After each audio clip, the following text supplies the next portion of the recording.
Hey guys, आप सभी का फिर से स्वागत है मेरे YouTube channel max PCM study point पर। यदि आप हमारे यूट्यूब चैनल पर नए हैं तो हमारी इस वीडियो को लाइक और चैनल को सब्सक्राइब करना मत भूलिएगा। दोस्तों, आज हम चालू कर रहे हैं क्लास 11th फिजिक्स का चैप्टर फर्स्ट का topic physics, technology and society. तो बड़ी सिंपल से हेडिंग डालकर स्टार्ट करते हैं, फिजिक्स, टेक्नोलॉजी एंड सोसाइटी। अगर बात आती है फिजिक्स टेक्नोलॉजी की, तो ये दोनों एक दूसरे से इंटरकनेक्टेड है। क्यों? क्योंकि फिजिक्स से बनती है टेक्नोलॉजी और टेक्नोलॉजी की डिमांड से बनती है फिजिक्स। अब देखो इसका फर्स्ट पॉइंट, इस टॉपिक का first point, new physics gives rise to new technology. इस पॉइंट का मतलब क्या है, आप देखते हैं। इस पॉइंट का मतलब ये है कि फिजिक्स का कोई नया पोर्शन स्टडी करना स्टार्ट किया साइंटिस्ट ने और एक नई टेक्नोलॉजी तैयार हो गई।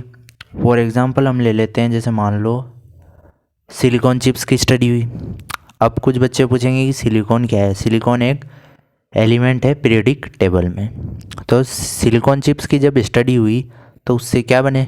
सेमीकंडक्टर्स। अब सेमीकंडक्टर्स से क्या बने? हमारे लैपटॉप्स, मोबाइल फ़ोन के सर्किट्स, इससे बने हमारे टीवी, एलईडी बल्ब्स। ये सारे क्या है? ये सारे सेमीकंडक्टर्स ही तो है। पर किसी को पता थोड़ी था कि सिलिकॉन चिप्स की स्टडी करने से ये बनेगा। मतलब क्या हुआ? New physics give rise to new technology. तो ये सबसे इसका बेस्ट एग्जांपल है। फॉर एग्जांपल हमने लिया था सिलिकॉन चिप्स। सिलिकॉन चिप्स की स्टडी करने से बने सेमीकंडक्टर्स। सेमीकंडक्टर्स से हमने बनाए laptops, mobile phone circuits, TV sets, LED bulbs. ये सारे क्या है? ये सेमीकंडक्टर्स ही तो है। और सिलिकॉन एक एलिमेंट है हमारे पीरियोडिक टेबल में। अब दूसरा पॉइंट देखते हैं, इलेक्ट्रोमैग्नेटिक वेव्स की डिटेल स्टडी। इलेक्ट्रोमैग्नेटिक जो वेव्स होती है उसकी डिटेल स्टडी की गई और इससे बने हमारे वायरलेस कम्युनिकेशन। ये वाईफाई हुआ, इंटरनेट हुआ, वगैरह वगैरह, सब इलेक्ट्रोमैग्नेटिक वेव्स पर बेस्ड ही तो है। ये सारे इलेक्ट्रोमैग्नेटिक वेव्स पर ही बेस्ड है हमारे कम्युनिकेशंस। तो इलेक्ट्रोमैग्नेटिक वेव्स की स्टडी की गई, इससे हमारे बने डेवलप हुए वायरलेस कम्युनिकेशंस। और आज जो वाईफाई है, इंटरनेट है, ये सारे वायरलेस कम्युनिकेशन ही तो है। तो अब इसके बाद बात आती है इलेक्ट्रोमैग्नेटिक इंडक्शन की। यह तो एक एक्सीडेंटल चीज़ है। एक्सीडेंटल हो गया मतलब ये डिस्कवर। एक्सीडेंटल का मतलब जो इससे एक अल्टरनेट करंट एसी, ये एक्सीडेंटली फॉर्म हो गया। साइंटिस्ट को पता थोड़ी था कि हम इलेक्ट्रोमैग्नेटिक इंडक्शन पढ़ रहे हैं तो ये स्टडी कर रहे हैं तो ये अल्टरनेट करंट और ये निकलेंगे, फॉर्म होंगे। और अल्टरनेट करंट एसी की जो डिस्कवरी हुई तो हमें प्राप्त हुए हमारे ट्रांसफॉर्मर्स, जनरेटर्स, ये हुए ना।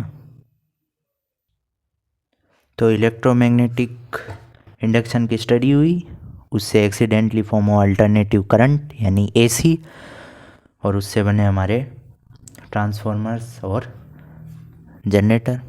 अब ये हो गया हमारा फर्स्ट पॉइंट इस टॉपिक का।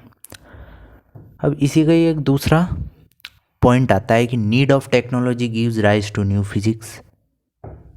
इस पॉइंट का समझने का सबसे बेस्ट एग्जांपल है स्टीम इंजन।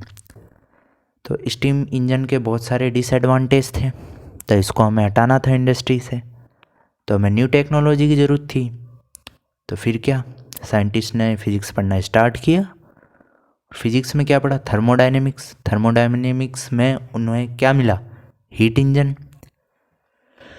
और हीट इंजन को मॉडिफाई करके, उसको स्टडी करके उन्होंने क्या बनाया? डीजल इंजन बना दिया। तो यही इसका एग्जांपल है कि need of technology gives rise to new physics.